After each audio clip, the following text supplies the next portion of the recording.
We tend to regard the 1980s as the golden age of action figures, and that's thanks to all the icons from this era.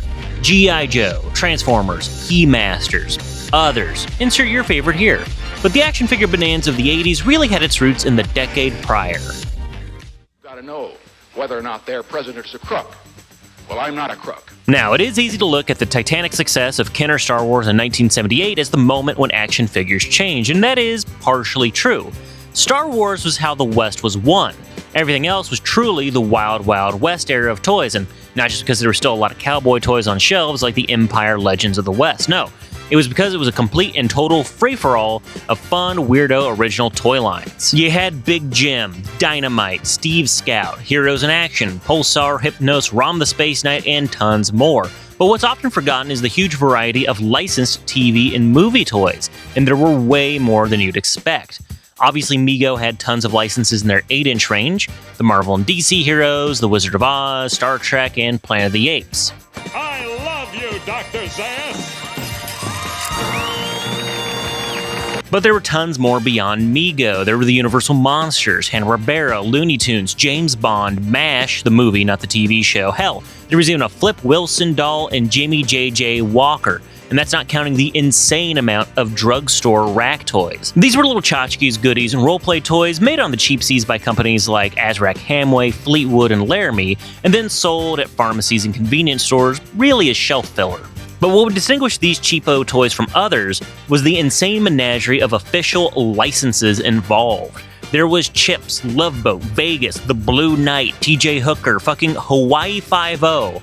All of these shows had toys, and even more that I'm not listing here. Look, all I'm saying is when you're digging through the depths of 1970s toys, always expect the unexpected, alright? You might find your fair share of Sonny and Cher dolls, Donnie and Marie Osmond, Star Trek phasers, Spock bop bags, Batman parachuters, and Hulk swimmers.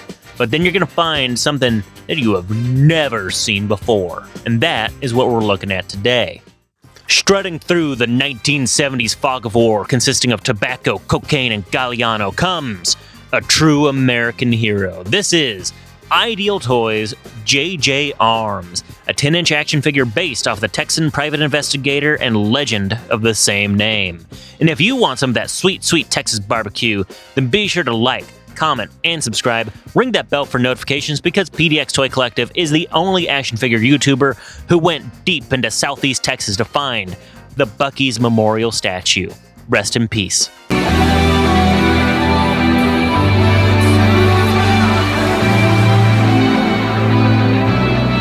J.J. Arrmes here is in fact the second piece of absolutely insane kitsch created by the Ideal Toys company that I've spotlighted on this channel. The first was the Michael Jackson's, Michael's Pets, Bubbles the Chimp plush doll, an absolutely cursed artifact of a bygone era that still haunts me to this day. And as I outlined in that video, the Ideal Toys company was a pretty heavy hitter in the toy scene back in the late 50s and mid 60s. They had a pretty good menagerie of licenses including the Addams Family and Munsters, as well as DC superheroes. By the mid to late 70s, they are really fallen off, thanks in large part to Star Wars, as well as Mego eating up a lot of licenses at that time. They were kept afloat for a while thanks to their ever-popular Rubik's Cube, but that could only stave off bankruptcy for so long. In the early 80s, they decided to make their own in-house property to compete with the likes of G.I. Joe and He-Man, a sci-fi toy line based around robots that we would call Robo-Force.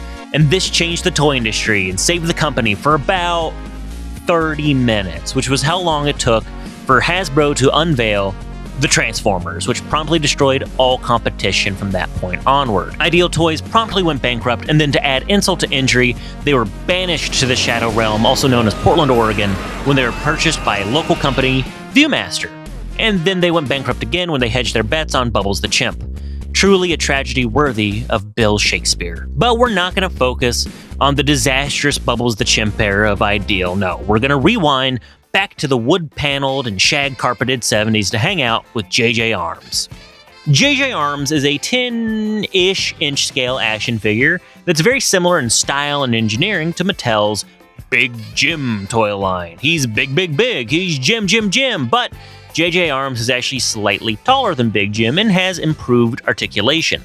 Big Jim notably has a rippling bicep gimmick that really limits his arm articulation, and his shoulders can be pretty limited due to the karate chop action, whereas JJ Arrmes is fully articulated.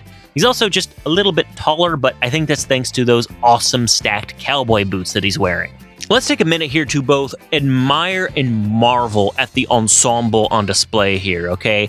G.I. Joe can fuck off with his basic-ass speed suit, because JJ Arrmes is rocking up with a true Man of Action's outfit, okay? We've got cowboy boots, adventurer's khakis, a dark gray cable net turtleneck sweater with his own private investigator's logo sewn onto the front, and then to top it all off, a dark brown leather vest complete with fringe. This might be one of the most 70s outfits that I've ever seen that isn't covered with ugly paisley and floral patterns. This is amazing. One of the best outfits I've ever seen on an action figure, and I love it. Now, to talk about the figure's gimmicks and accessories, we do have to address the elephant in the room here. You might have noticed that JJ Arrmes is lacking in a distinct feature. He has no hands, and that's because in real life, JJ Arrmes had no hands. They were blown off at a young age, and he spent a good portion of his life honing his skills with his prosthetics to be able to be a sharpshooter, a martial artist, and overall, insane combatant. He was a private investigator that could throw down, and that is proven in his real-life exploits, and kind of emphasized here in his action figure.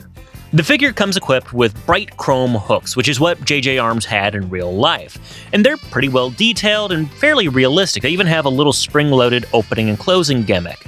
Where it gets really wild is the fact that you can actually remove these hooks and replace them with different accessories. My favorite of these is probably the machete.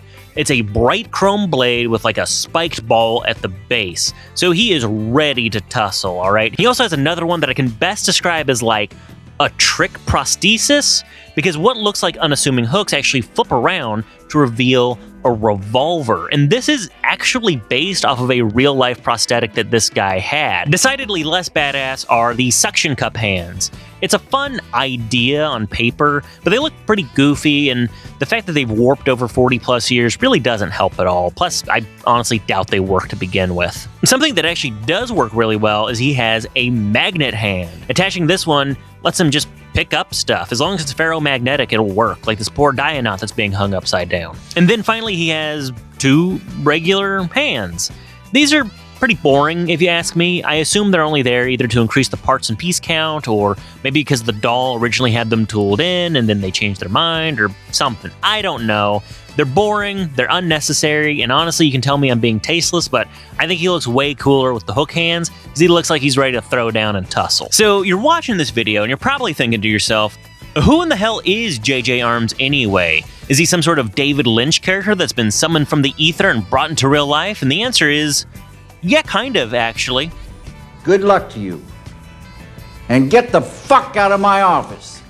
Now, JJ Arrmes was definitely one of those kinds of guys that could have only gotten famous in the 70s, because there was a lot of wild shit and a lot of weird, wild personalities on the scene. Now, as mentioned before, JJ Arrmes lost his hands at a relatively young age, and this is because he broke into a Texan Pacific railway station and started messing around with the train detonators. These are signals and explosives used to alert train drivers, and of course, if you're mishandling them, you're gonna lose your hands, and that's exactly what happened. JJ Arrmes took the fact that he was now a double amputee and decided to hone both his mind and his body, as he became not only a criminologist and a psychologist, but a marksman and a martial artist. And then he took all of these skills and opened up his own private investigation practice in 1958. JJ Arrmes would essentially be a local character in the El Paso scene, and would have been relegated to that if it weren't for the kidnapping of Marlon Brando's son in 1972. Now, Marlon Brando is also a character, which is a polite way of saying a piece of work, but he is undeniably interesting and a pretty great actor. He does elevate all of the movies he's in, even the bad ones. I think one of my favorite Marlon Brando stories is when one of his many wives or girlfriends was trying to get him to diet and get fit. They put a padlock on the fridge, and then in the middle of the night, he broke it open and then just started eating whole wheels of brie, which I feel that, man. I feel that. Legendarily, on the 1978 Superman film, Marlon Brando refused to act unless he got to wear the Superman suit, which obviously couldn't work because Christopher Reeves was going to be Superman. So the compromise between him and Richard Donner was that he got to have the S-Shield on the Jor-El outfit, which is why all future adaptations of Superman and the DC Comics have the S-Shield being the symbol of the House of El. All because Marlon Brando didn't really want to act that day. Okay, I'm getting sidetracked with Marlon Brando shenanigans. We got to get back to a kidnapping, which is not funny. It's just a hell of a non sequitur. Brando and his first wife, Anna Koshfi, had a very tumultuous relationship, to say the least. There was a lot of physical abuse, verbal abuse, and substance abuse between the two. And at least allegedly, Koshfi would not only verbally berate, but also attempt to beat Brando on multiple occasions, as well as their son, Christian Brando. This would all culminate in a very, very bitter custody trial that would end with her being denied any and all custody for their son. This would escalate even further in 1972 when Koshfi, as well as what is described as, quote, a gang of hippies, kidnapped Christian Brando while Marlon Brando was away in France and brought him across state lines all the way down to Mexico. Now remember, everybody, transporting somebody against their will, not only across state lines, but also across national borders, is a federal crime, and you will have three-letter agencies on your ass, and that is exactly what happened here. Now, in the modern day, we might say like a gang of hippies is a little eyebrow-raising and alarmist, but you gotta remember this is the dying days of the 60s and the early 70s, so we're not necessarily talking about like free love hippies, we're talking about like burn-out tire kickers, kind of like culty, borderline Manson family types, all right? So I get where the danger's coming from here. Unfortunately, Marlon Brando did not turn into Superman and go save his son with his own two hands. Instead, he hired private investigator J.J. Arrmes to crack the case, which he did.